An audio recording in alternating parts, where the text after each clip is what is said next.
Sister Rona, you're still muted. Sorry.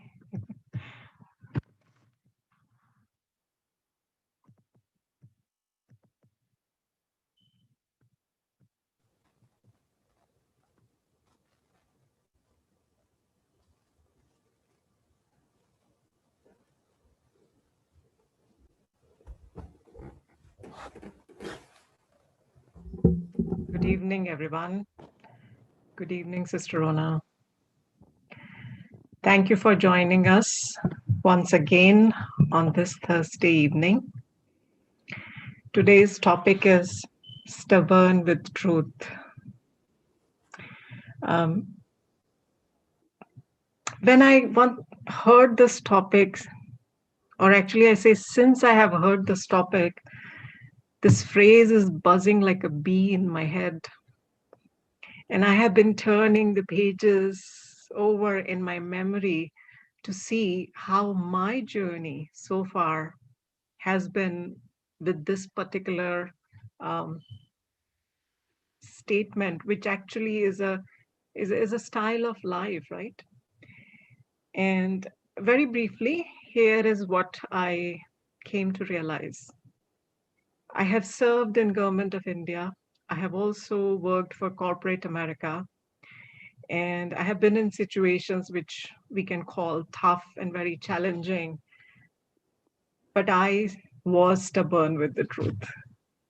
Although there was uncooperation, there was criticism, there was all kinds of um, things you can imagine people can pull out from their, bag of tricks. But ultimately, the truth prevailed. Either they became cooperative and became part of my team or supportive of whatever I was supposed to do, or they just left me alone. So that realization kind of put a smile on my face, felt a lot of satisfaction that, yeah, stubborn with the truth, staying with the truth has its unmatching rewards. Many of you who are with us, more regularly, or maybe others also must be aware that Brahma Kumaris is a spiritual organization, right? And Sister Rona, I, and many others, we are, we call, I mean, we are spiritual, we are students of spiritual study, and we study every day before we start our day. And when I came to the organization, which is like 10 years ago, I learned one more thing, that there is nothing called harmless lies. It's actually an oxymoron. If it is a lie, it cannot be harmless. And then I made another change in my behavior, in my thinking, in my routine. We also call the same thing as white lies, right? I just took that out also from my everyday routine, from my thoughts. And if I have to call my children school because they missed the bus, I mean, they are missing the school, I will just say what it is. I will not say anything else. And I stay with the truth. The result of that is that I feel like I'm always very light. I never have to put an effort to recollect what I said because I just don't say anything besides what I think is the truth or beside what is the truth, right? So I encourage you to reflect on it and maybe experiment with it. And hopefully, there might be a time in the future where you might be able to share your experience if you like. So, that being said, I'm really curious what Sister Rona is going to share with us. She, whenever Sister Rona talks about any topic, she always says things which I feel like I have never heard before. I need to really kind of make it part of my thought process. So, Sister Rona, over to you. And we are very eager to hear how to be stubborn with truth. Thank you, Anita.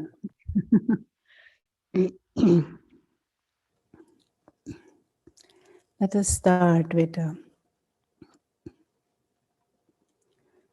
few moments of silence. And in that silence, reflect a little bit deeper on this word, truth.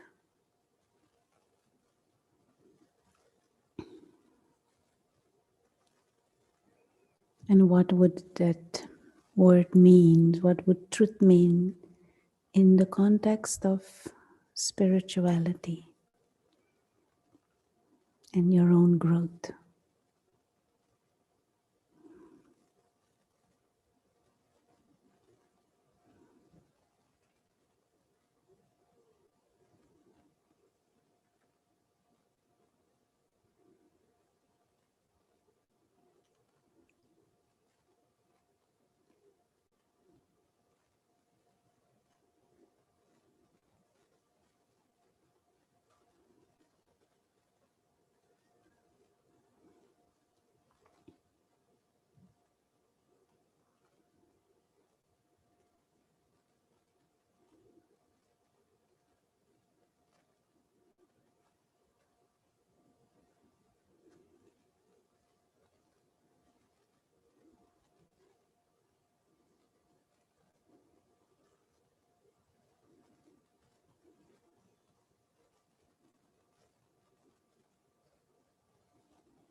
Thank you.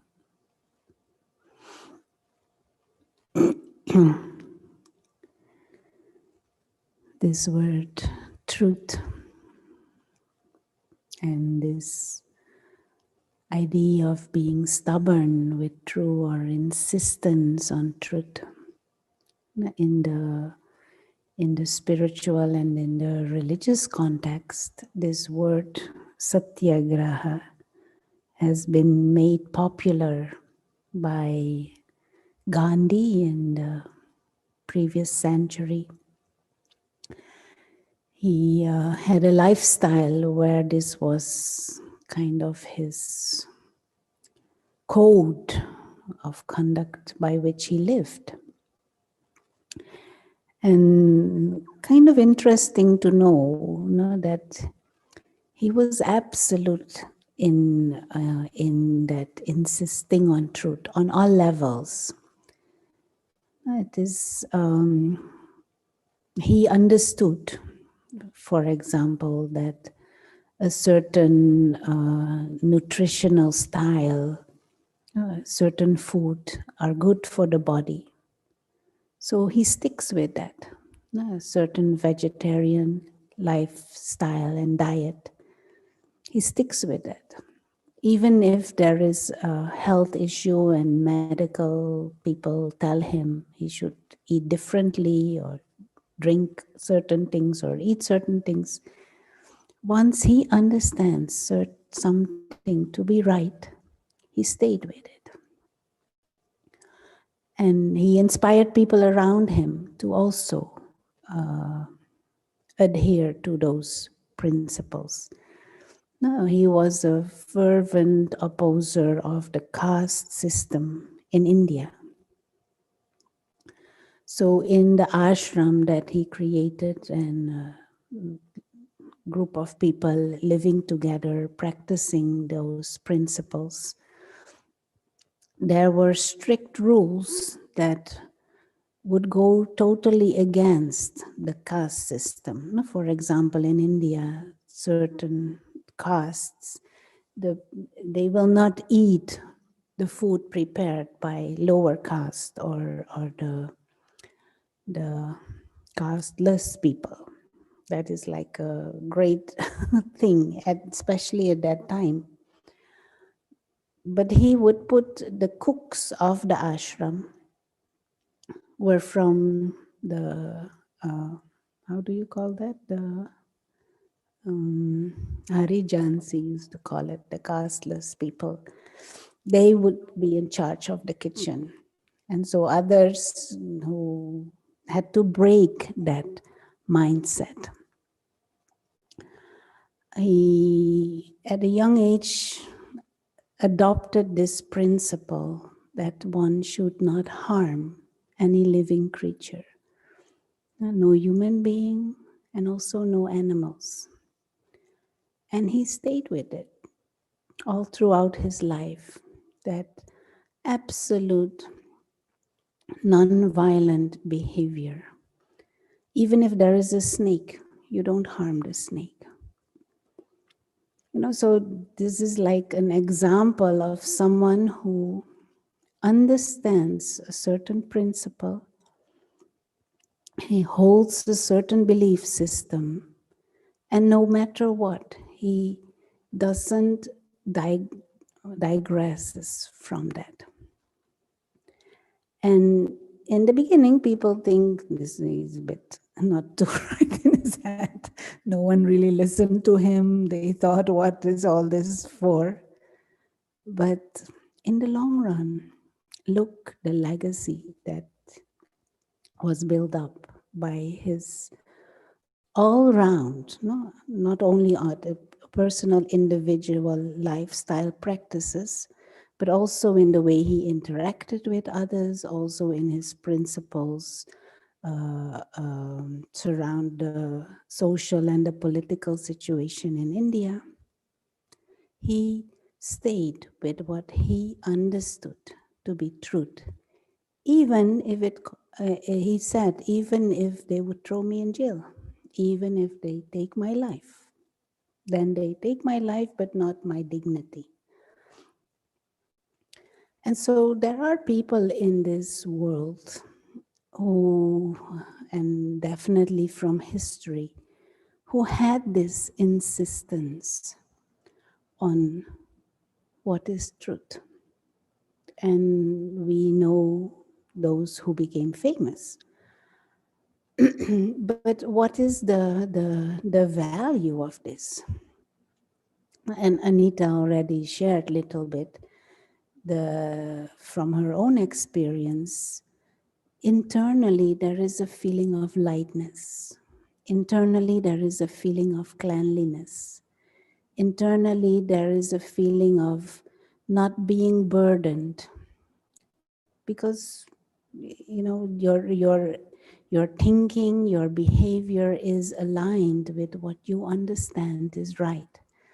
So deeper inside, it also gives a sense of self-respect and dignity.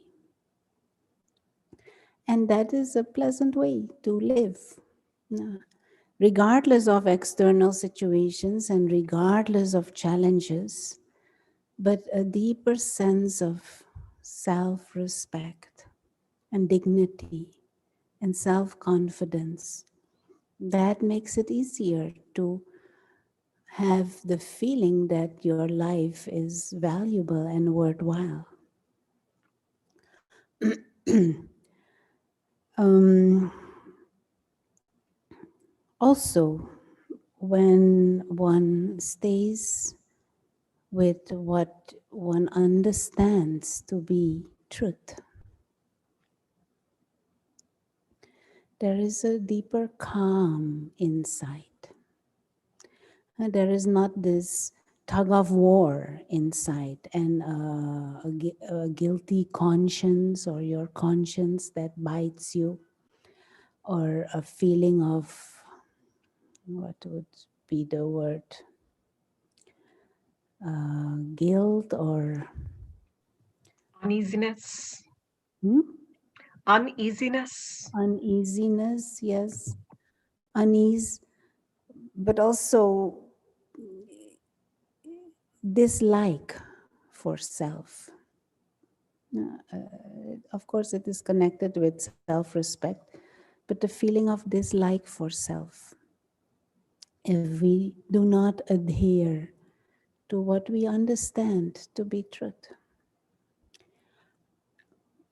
And so, in a world where there is so much information, but also so much misinformation, and so much unclarity of where things really stand, it is a reflection of how far as a humanity, as a society, we have strayed from this principle to value and to insist and to stay with what at least we understand to be truth.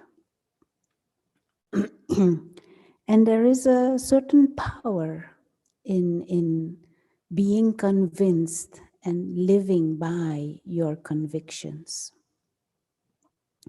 And all we can do at the individual level is experiment with that. Now, over time, truth has become negotiable. Over time, um, truth is seen as being rigid. We feel one needs to be flexible. So try out different things, try out different scenarios, try out different attitudes and behavior patterns, and just see. Over time, there is a certain tolerance that has been created for untruths and for misinformation, and a certain,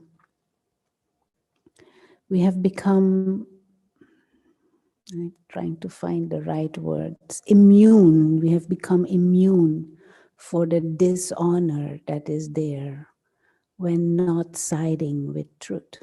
Now, how easy it is to tell a lie, even a so-called white lie. Even the word lie is not anything big anymore. We almost think it is normal and natural to not be able to live with what is truth, because we think either we hurt others or we will hurt ourselves. So that is why it is useful to reflect a bit deeper on truth. And I'd like to tell a little story, that is child story. It is a children's story, but it illustrates a little bit the journey when we adhere to truth. And so there was, this is a Chinese children's story. And the Chinese emperor in the story was pressured to get married because he needed to have an heir to the throne. But he said he did not want to get married because he hasn't met anyone virtuous enough that deserves to be the empress. And so his ministers keep pressing him. And at some stage, he devises a method. So he said, okay, we will hold a big ball and we will invite all the eligible young ladies of the country, of the nation, to come. And the emperor is a lover of flowers. So on that night, in the ball, he distributes seeds. And all the young ladies receive those seeds, and they are to come back in a few months' time to show what has come out, what they have grown out of those flowers. And so all of them get seeds, and there is one girl, one young lady by the name of Serena. She receives the seed, and she's very dedicated in nurturing that seed. So she first soaks it and then plants it and looks after the freshest of earth and the freshest of soil and watering and nurturing and nurturing and nurturing. And it takes her few months, but nothing comes out of that seed. And so the day arrives that they have to show up at the palace again and bring their pot and what has grown out of the seeds. So a big line of young ladies are there with their pots with all kinds of beautiful flowers and beautiful plants and beautiful this and that. And poor Serena, she said, I better stay, should have stayed home because look at my pot, nothing has grown and there this earth, only earth and a bare pot. And when the emperor walks by her and sees the empty pot, he declares, this lady is going to be the future empress of the nation. And of course, there is big upheaval. How, look at this. Nothing has grown. There's so many beautiful other flowers there. Why this one? And he says, all the seeds were toasted before they were handed out. So none of the seeds were alive and were able to bear, how do you say, the plant. They could not germinate. And the only one here who stayed true to what truly is happening is Serena. And I heard this story as a young child and kind of somehow touched and inspired.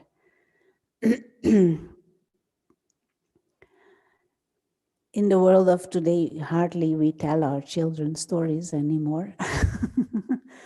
But I used to think this is a nice story to share the journey of insisting on truth, being stubborn with truth. There will be challenges. There will be tests. There will be moments that you might feel discouraged. There will be times when it looks like everyone else is winning and you are not. But there is a saying, lies sprint, but truth runs the marathon. I feel this is like a law of life. And it is useful for all of us to explore and experiment with that. But one needs to have a certain courage and a certain patience and understands that things do not necessarily unfold right away. And not to use truth to fulfill my personal desires, but to be truthful, because that is the way to be. Whether I win the argument or not, whether others recognize it or not, to position the self in life, to live a life aligned with the forces of truth. That is a life of dignity, a life of respect, a life that one will look back on with a certain sense of fulfillment. And also to live life like that will be much easier to live a life also of non-violence at all levels. If we have identified certain principles for ourselves, if we have identified certain understandings of truth for ourselves, and to live by that, it will be easier to live a life of peace and kindness and friendliness and friendship. But insisting on truth also implies that I am clear about what is truth. And for all of us who are spiritually inclined and have deeper interests in meditation and spiritual practices, we definitely need to find out what is spiritual truth, because that is something that transcends the limitations of the social structures of time. No, within certain religious contexts, certain things may be true. Within certain political contexts, certain things may be true. Within certain scientific contexts, certain things may be true. Within certain families, certain things may be true, which in other families are considered not. But when it comes to spirituality, we transcend all those limitations and you come to universal principles which stand the test of time, which stand the change of government, which stand the change of technological and scientific possibilities.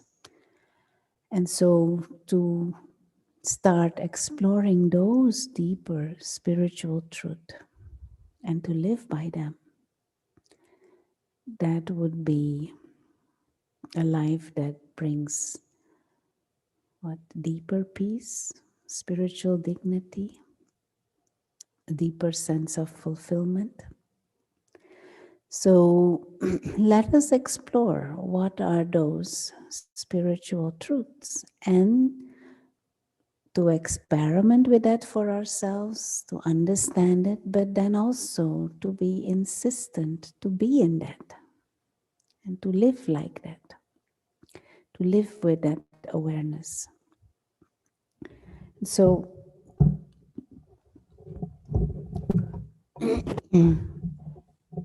one area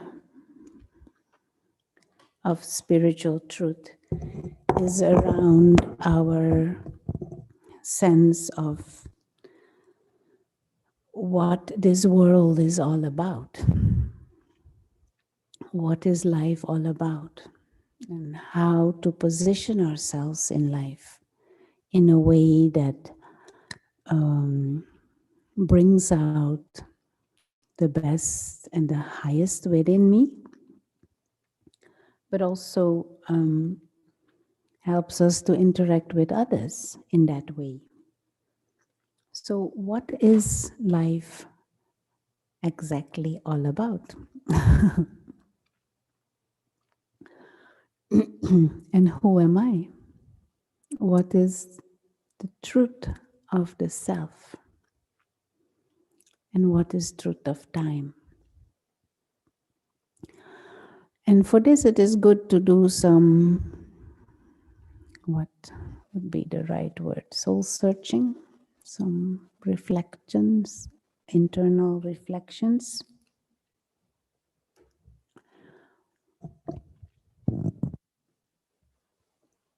When we think of ourselves and when we think of life, we generally think of ourselves in terms of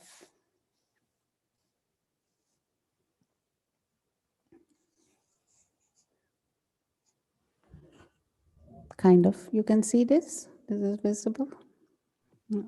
Yes, Sister Anna. We generally think of ourselves in terms of the body.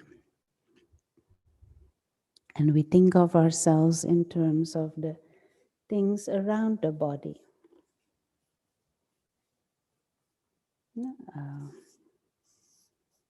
Others,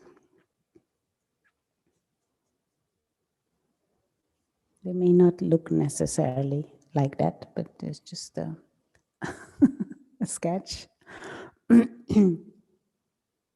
We think of our environment, meaning the place that we live, the country that we live in, the city that we live in, the structures within the city, We think of ourselves in terms of our job, and the people we live in, with and deal with. We think of ourselves in terms of our possessions. We think of ourselves in terms of our monetary possessions. We think of ourselves in terms of our hobbies and our interests and maybe sports and all the social activities and the free time activities that we develop and traveling. We think of ourselves in terms of our culture and race. And we define ourselves and we define our sense of purpose often based on this. But truth is that all of these things can change anytime. So to define ourselves, to base our sense of identity on things that are changing, on things that are unpredictably changing, on things that can end and can finish, that is not a very sensible self-image. Now, spiritual knowledge tells us there is an invisible part to who you are and to your experience, and that is consciousness. And we put this dot in the center of the forehead to indicate from where consciousness operates. And consciousness, we use this image of light, image of star, invisible being who is an experiencer, who creates thoughts, who is the creator of certain feelings, who is the creator of the way I use my body to interact here. And so, truth about the self, we can say, yes, truth about the self is I am a female and have this certain education and I live in this city and I interact with these people. But that is a very limited perspective of truth, because that might change tomorrow. That might finish tomorrow. But the truth, one aspect of truth, is that it is time. True truth is timeless. And whether the body is a baby, whether the body is a toddler, whether the body is adult, whether the body is old, or whether leaving the body, the invisible experiencer is there in all of those circumstances. Soul. Invisible experiencer.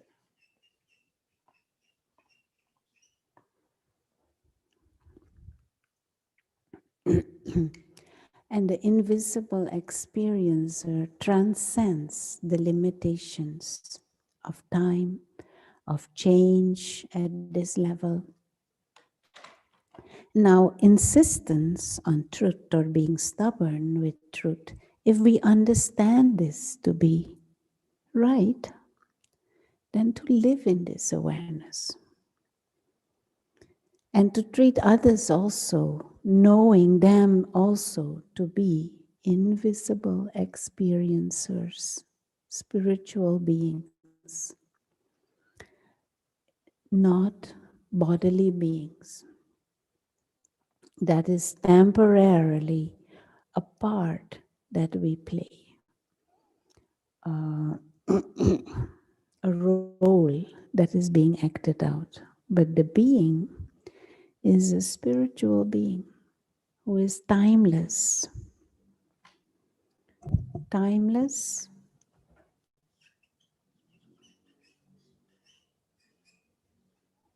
and free. Free to come and free to go. Not bound by the bondages and the desires and the limitations and the expectations of the limited physical interactions at the visible level.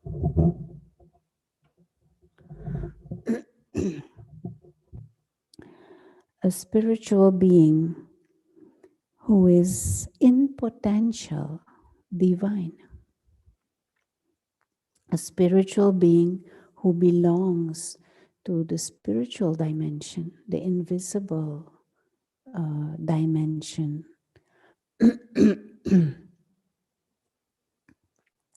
And what applies to the body is completely different from what applies to the being of consciousness that I am. No, body has a beginning, body has an end. The soul is timeless, means no beginning and no end. Existence is like a journey, ongoing. Now, if we know this to be truth, if we understand this and see ourselves as spiritual beings, then we should see that in every situation. So whatever happens with the body, there doesn't need to be any fear ever. If I insist on truth, in my own mind, in my own awareness, knowing the true self to be immortal. So death, for example, is just the end of this physical costume, but not the end of the real me. And on top of that, part of this total truth is that everything at this level has a beginning and an end. So we know that that is part of the natural forces of nature. No one has had a body that existed forever. So part of truth is to understand and truly, deeply live with this understanding that whatever begins has an end. Body is born and body has a moment when it comes to the end of its lifespan. That is not something unnatural. That is not something bad. That is part of the truth of the laws of nature. And the higher truth is that I am not the body. The real self is this timeless, endless, free being of consciousness. And so if we insist in our own mind and in our own awareness on this truth, there comes a certain peace. There comes a certain calm. And also there comes a certain detached involvement with this.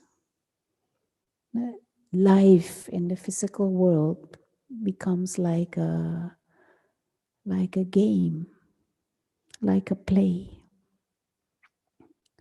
There is a certain silent observing attitude instead of an emotional turmoil filled with desires and expectations and wants and demands that things should be in a certain way, or surprise or anxiety that things are different. Once there is this deep clarity and we insist on that the inner being is a spiritual being separate from all of this, We don't need to be so anxious and emotionally chaotic about what happens at this level. We can calmly observe it and be sensible and compassionate in our response, coming from a higher truth, a deeper truth of knowing the self as a soul and knowing that everyone else is also an invisible, spiritual, innately divine being who is immortal and cannot die. After this body finishes, the journey goes on. Either the soul takes another body or the soul goes to the soul world, the home of silence and light. And if this is grasped, if this is understood, and if one feels this is right, then one should stay with that and insist in our own mind on this, in the way we look at others, in the way we make our choices, in the way we choose to respond to situations. Use that broader perspective. And if, for example, we see this as truth, we resonate with this, we feel this truly makes sense and this is right, it also implies everyone else is also a soul. And as souls, we belong to that same family of souls. So at this level, at soul level, we are brothers, part of the same soul family. And so whether the body is white or brown or black, or whether the gender is male or female, or whether the social circumstances are different, some are rich, some are poor, or whatever the context is at this level, and how far away from each other we might be at this level, at the spiritual level, we are brothers and souls. And so that can be the bedrock or the seed of feelings of brotherhood, feelings of deeper respect and equality, even though behavior and culture and belief systems and environments, social and political and financial environments may be completely different. Behind there is a soul, my brother. And there can be, in that awareness of spiritual truth, there will naturally be feelings of a sense of camaraderie and solidarity and peace and a deeper feeling of love and belonging.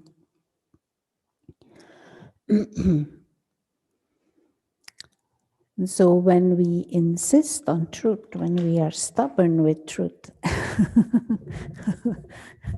this should, it should translate. What we understand to be true, it will translate in the way we live and interact. And this doesn't only apply to human beings, it also applies to animals. Animals are also souls. They also want to be peaceful, they want to be free, they don't want to be harmed, they want to be secure, they don't want to be in cages, they don't want to get killed, they also want to survive. They are invisible experiencers also. And so as souls, although this may be different, behind there is a soul. They are my friends, my brothers. And so also animals I should treat with that dignity and with that respect and with that deeper love and a feeling of unity. And insist on that, not to harm. It is when we go in a mood of separation and duality, and you are that and I am this, and you are not mine, and you don't belong to me. And when we identify with all these labels here, and when we put labels on others, then it becomes so easy to get in feelings of non-belonging and insecurity and threats. And that is where all kinds of complicated emotions and complicated behaviors come from.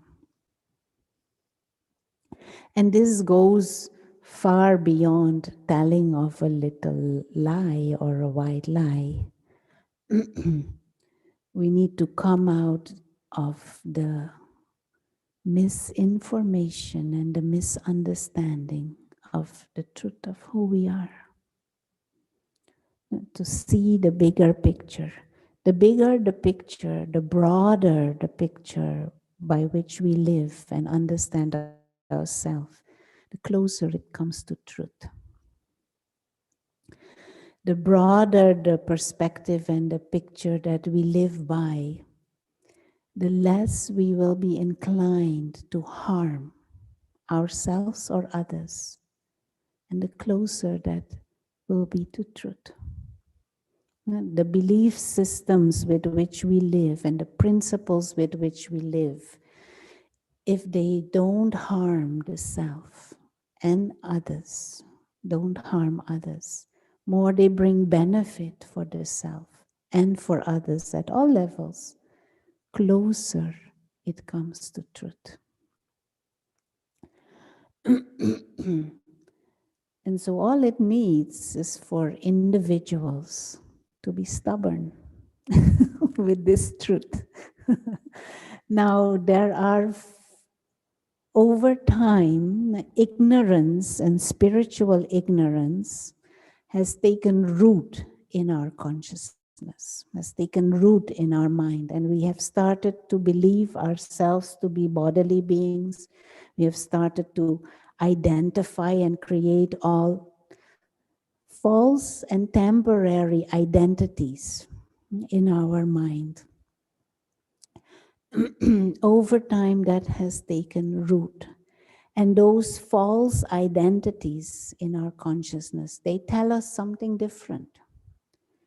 They have their own desires, they have their own expectations, and they have their own demands within us. And so there are these tendencies within us that push us or that deceive us, or that how to say this, that try to deceive is the right word, deceive us. And so, for example, if we understand not to harm anyone is right, because they are my soul brothers, these egos and these false identities and this spiritual ignorance within us will say, yeah, but you have to be flexible. Shouldn't be so rigid all the time, all the time. Be flexible. Use the virtue of flexibility. Flexibility is good, but not with truth. Something that is right is right. And so this you could call it our lower nature or our lower tendencies based on spiritual ignorance will tell us, how long will you tell truth. And people don't appreciate what you're doing. Nobody recognizes, everybody does everything, and you will be walked, people will walk all over you. It doesn't make any sense for you to be like that. But whether they walk all over me or not, if I can adhere to what is truly right, at least I will appreciate and respect myself. So this lower nature that has been created over time based on spiritual ignorance, they will come up with all kinds of excuses to not do or to do something different. Now, for example, as a yogi, as a spiritual person, one of the things is your choice to every day make time for deeper reflections, make time for meditation. And especially the early morning hours is a good time for that. And earlier better. No, with early, I don't mean 7 o'clock. With early, I mean 4 or 5 o'clock to take time for your meditation. Now, so this Maya, this voice of these false identities, this voice of this lower nature will say, "What? That's not early. That is midnight." You better sleep little longer, and then you will be more clear-headed next day. So there are these Manipulation of truth, right? falsehoods and these little voices inside telling you, no, be flexible. But if we truly understand something to be useful, something to be right, don't let anything distract you from that.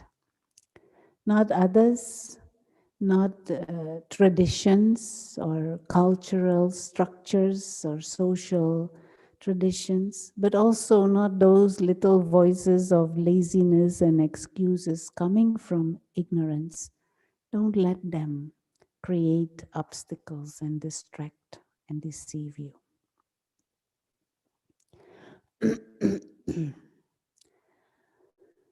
Okay, so we can talk all night on this topic, no? But I think this was a good way to start, and I would encourage you to reflect a bit more on it. But whatever you understand to be right, whatever principle you have chosen to live by, whatever perspective on life, stay with it, stay true to it, stay honest with it. This is a big boost for dignity and self-respect. Okay, is there any question before we go into meditation? Sister Ona, they haven't shared any questions with us. I think they are keeping all in their minds.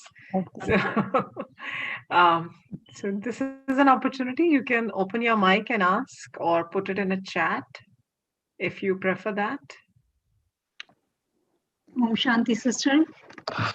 Om Shanti. Uh, as you were talking about getting up early in the morning, so I got up at 3 o'clock for 3 days to do meditation with Avyakti Parivar from like 4 to 6. And after the third day, the Maya was telling me, oh, that's not early morning, that's midnight. So it's better you sleep till 7 and wake up fresh and then do your meditation and Murli practice. Very good, no? But of course, I gave that example, but the early morning meditation is in a bigger context also. To just meditate early morning is still useful, but it needs to be balanced with spiritual understandings and lessons. So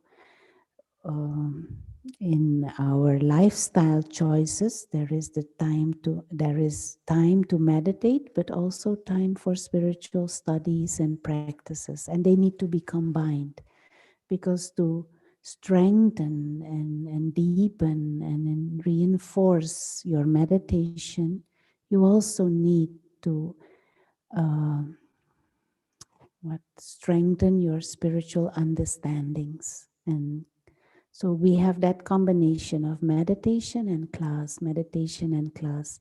And the other thing is, if you get up earlier, it also means you have to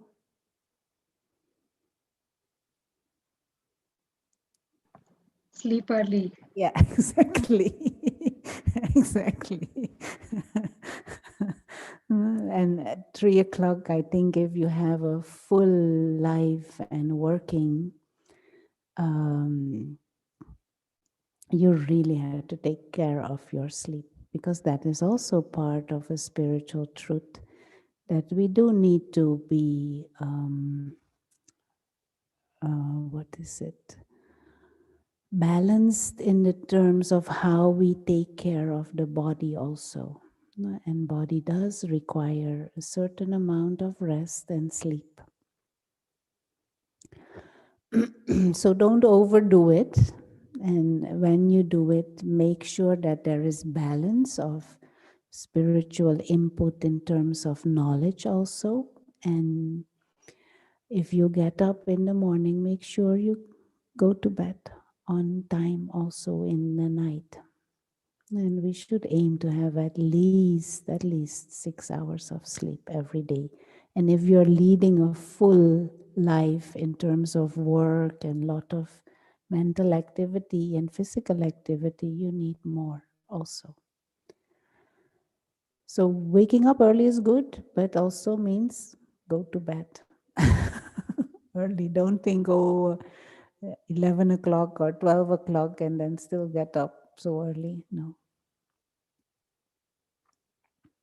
But very good that there is the interest and the intention to do and to observe also. Shanti, sister. I thought what you said about dignity and how it's so important, it's so valuable, how you have to stay true to what you believe is right. And throughout life, you do get challenged. And I remember one time I got challenged, and I stayed to what I believed, even though I was being challenged. And in the end, I had my dignity. I knew that there was a strong possibility I may not have gotten a certain job. I was willing to risk not getting the job unless I could get it the way it was supposed to be done. And I did not want to compromise doing it the way others wanted it to be done, when I knew it had to be done a certain way for like children to really learn the right way. So I refused to give that up, even though I knew that there was that possibility I would not get the job permanently. And I can even remember sharing that with my mother at the time. I remember saying to her, I just want to get you ready to let you know there's a possibility I may not get this job, but I will have my dignity. And I think that that's so much value in that. It's worth so much more than people may even realize, but you have to stay true and stay on something and continue in that path. And it's not always very easy. There are challenges, but in the end, it was worth it. So I just wanted to share that. Very good, very good. Because our peace of mind and our general mood and our sense of confidence, self-confidence, self-worth is connected with our principles and how much we live by our principles. External success may be there and you will feel good for 3 months, but then, it just becomes something regular. And that success also may not be there or may change or may finish. But living by your principles, that gives a higher sense of joy and a higher sense of self-worth, which doesn't change when the job changes or when situations are different. But these are useful experiments to do for yourself and with your life. And we live in a world where generally there is no talk about this at all anymore. Even if there is still a certain undignified reaction, we feel bad about misinformation or lies. But what do we put in place of it? Are we creating a society truly dedicated to truth? Or are we just denouncing lies and then also tell them here and there for ourselves when when it is convenient for us?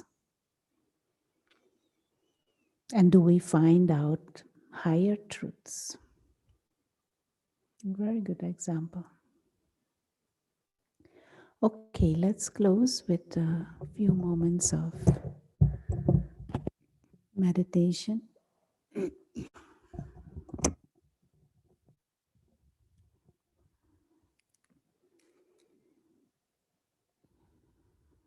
So as always,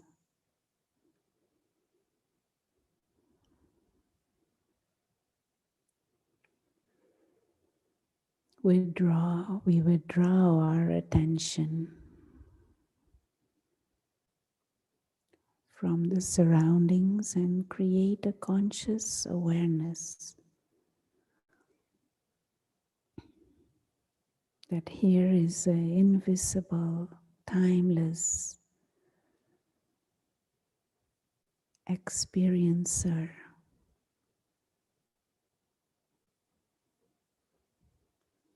a higher being. This is the real self, the soul. And we can use this image of a tiny star, living light.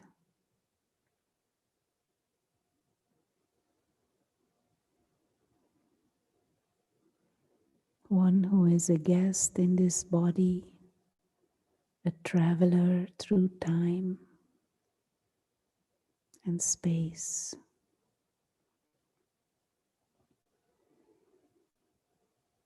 And we just hold this image and this understanding of the self as a soul. Body is temporarily a vehicle. I am not the body. Body is the car.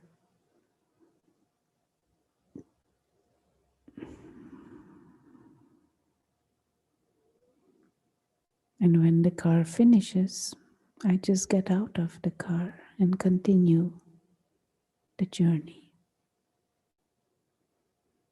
The truth of each one of us is immensely beautiful and great.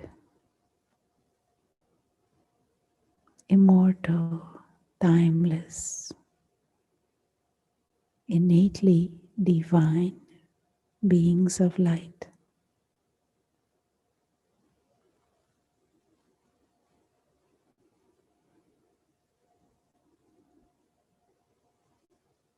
This is who we truly are.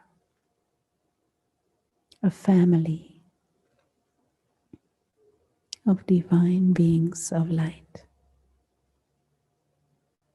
playing a part on this world drama stage.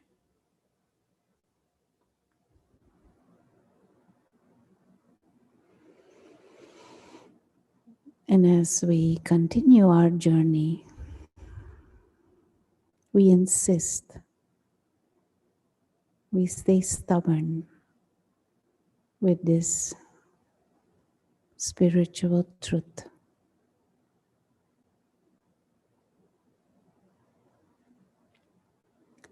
Thank you. Enjoy the rest of your journey. Have a good night and see you soon. Thank you, Sister Om Shanti. Thank you, Om An Shanti. announcement, Rona. sure if you're all aware, but in February, meditation course is starting again.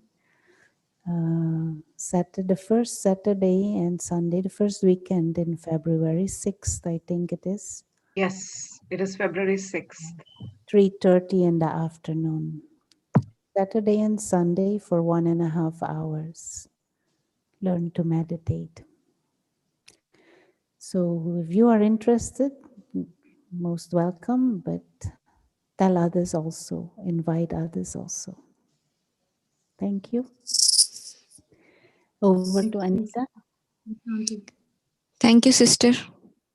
Thank you, Thank you, sister. sister. Thank you, sister. Good night, everyone. Good night, Sister Rona. Good night, everyone. Sister Rona. Thank you, Sister Anita.